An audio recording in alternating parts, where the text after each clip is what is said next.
Hello, Dr. Vikki Petersen here. I want to talk to you today about procrastination. Now I'm taping this and it's the new year. We've just turned 2012, but it really doesn't matter when you see this video because what I'm about to say holds true regardless of what time of year it is. I have a patient currently who has a daughter who is now the mother of two. So he's a grandfather. I diagnosed his daughter as being gluten intolerant when she was a teenager. So we're going on at least a decade. This gentleman knows he's gluten intolerant.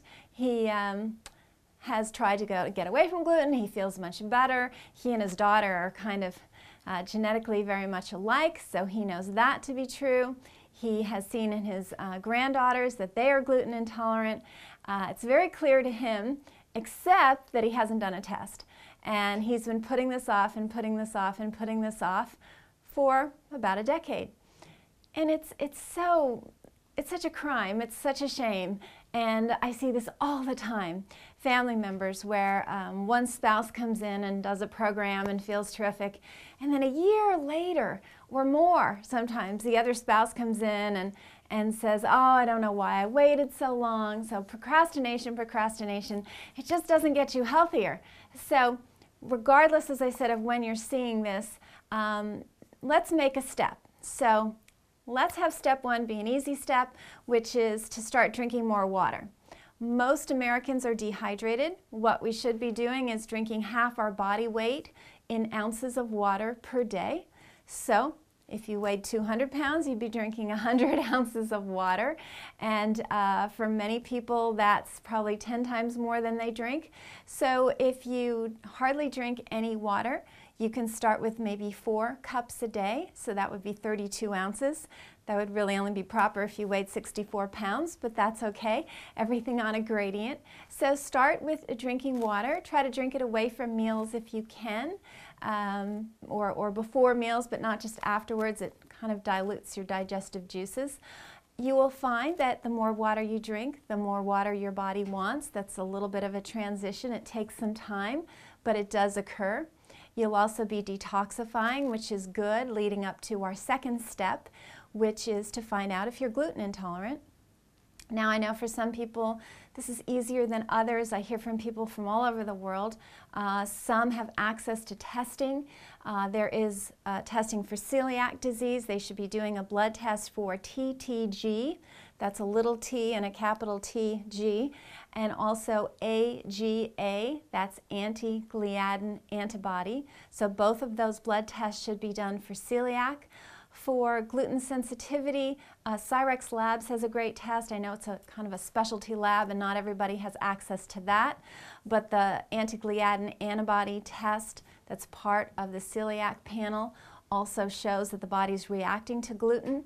So if the TTG is negative and the AGA is positive, you can figure out that you're gluten sensitive. This testing is still not completely mainstream. It's not totally accepted as far as gluten sensitivity is concerned, but it's evolving. As I said, the Celiac Lab, this is a lab that's just a year old. They have a blood test that it sort of scans all the way from celiac through gluten sensitivity, so if you can have access to that one, that's great. If you can have access to no lab test, still not to worry. You can do a 30-day gluten elimination diet yourself. That's free, and to figure out what you should eat and what you shouldn't eat, feel free to go to my website where I have laid out very, very well not only the basic foods of where gluten is and isn't, but some of the places that it sneaks in that you wouldn't think about, like soy sauce or meatballs, things like that.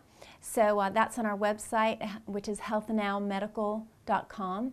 So this is the first and second step to take. Number one, let's get you hydrated and then you'll be less toxic. Leads you into step two, which is to find out if you're gluten intolerant. These are some really good important steps to take to improve your health.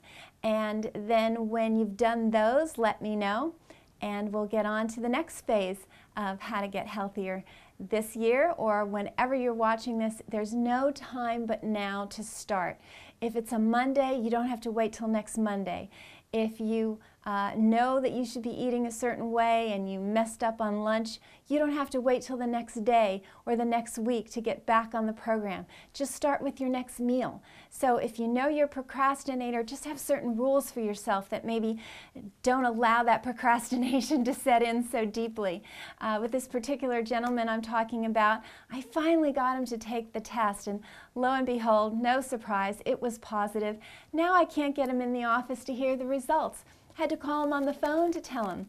And it goes on and on. But the point is, you can be healthier. It can start right away. That's what I want for you.